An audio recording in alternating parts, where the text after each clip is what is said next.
and welcome to this week's Illinois Wesleyan Titan Coaches Show.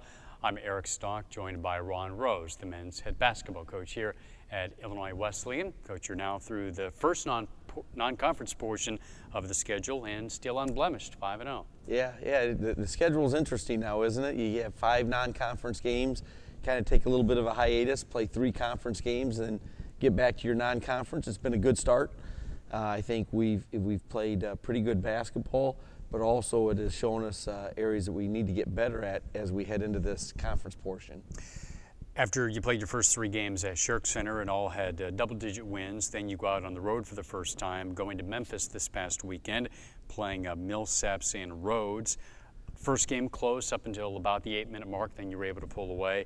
And Rhodes, you kept them at bay pretty much for the entire 40 minutes, but a team that plays a very unique up-tempo style, a frenetic 40-minute full-court press kind of a style. Does that help, even though that's not a style that you're probably going to face the rest of the year? Well, you know, I think it will. You know, I don't think unless you're going to play that style again, everyone is that excited about playing against it, unless it prepares you in some way.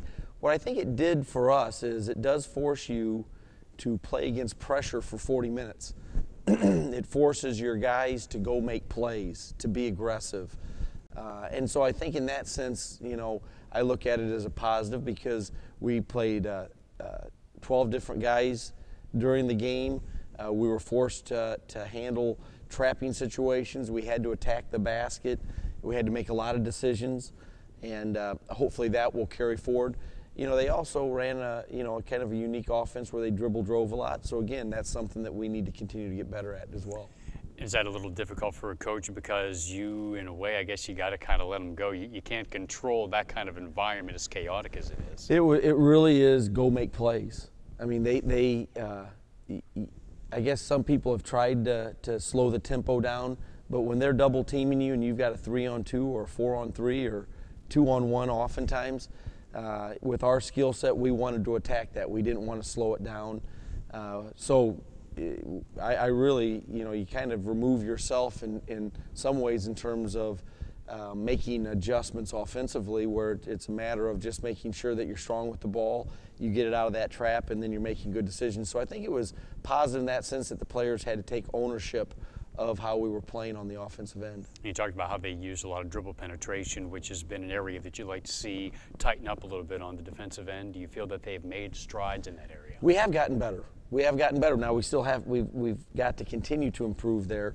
You know, it's 2 parts, is you have to, the guy guarding the ball has to do a better job of keeping this man in front of him, but then, you know, we play a team defense that it's not every man for himself, and so I think it really highlights the need for our guys off the ball to get in gaps and be prepared to help and be prepared to rotate. And so it gives you some really good film and some good learning opportunities to point out different areas to get better at heading into this conference play.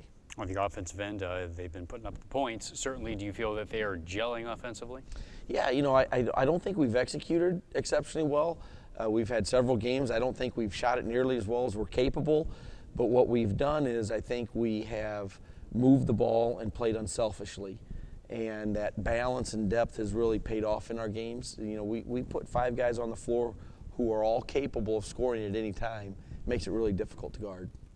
Starting conference play this weekend with Carthage coming to Shirk Center, another team that is expected to be right up there among the top teams. Yeah, they were picked 3rd, we were picked 4th, and you know, they have several returning players. They have a big man in the middle, Brad Perry, that really distorts things offensively at 6'11", and can really score around the basket. You know, you've got a veteran coach in Bosco Jarakovic that does a terrific job, so we know we've got our work cut out for us. You know, you've got 3 really challenging conference games in a row. You have to take care of your home game against Carthage, but then you go on the road and you're at Wheaton, who's had a really good start to this season, and at North Central, which was ranked in the top 20 preseason.